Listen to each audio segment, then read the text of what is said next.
Enough with the charade. The people are now speaking up. The Philippines is tangled in meaningless political drama.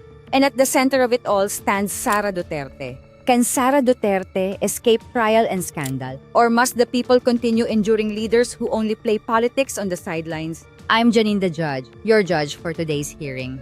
Today we'll talk about a leader who's making headlines not for action, but for controversy. This is Janine Jewar.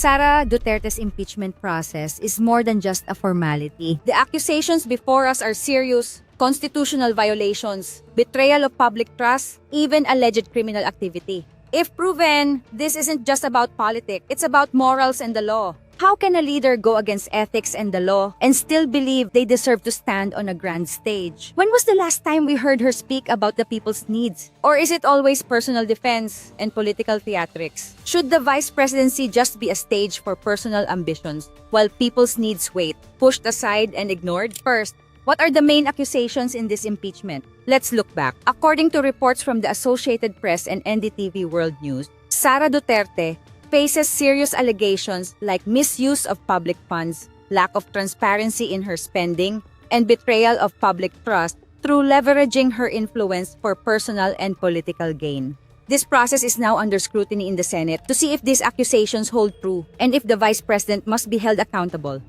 both legally and morally. With the back-and-forth nature of this impeachment, will she manage to get away? Does this send the signal that public officials can do whatever they want? The job of a vice president is to serve the public, not to make a personal political stage. Isn't this a blatant disregard of her duty? People are crying out in the streets, hoping for real change. Yet inside the halls of power, all we see is spectacle and feuding. How long must we stay silent and accept leaders who do nothing but act out political theater? The people deserve brave leaders, not actors driven by ambition. Enough with the drama. Enough with the wounds. The Philippines needs leaders who work for the people, not ones caught up in their own games. Will this impeachment process go all the way to the end and deliver real change? Or will it stop halfway like some never-ending soap opera? If that's the case, must we as citizens simply accept political melodrama forever with no real results? Sara Duterte repeatedly claims she's being slandered and that all these political attacks against her and her family are lies and that she's a victim. But is that really true? And the bigger question is, how long will we allow leaders to be good at making excuses but never at making real progress? The people are exhausted and fed up. Morally speaking, is it right for a leader to spend more time responding to accusations than delivering solutions for the nation? Citizens deserve to ask, how much longer do we have to put up with this drama? One thing is certain, this impeachment against Sara Duterte is a serious test for the Philippines' political and legal institution. Are our institutions strong enough to uphold justice and show that holding office isn't a shield against accountability?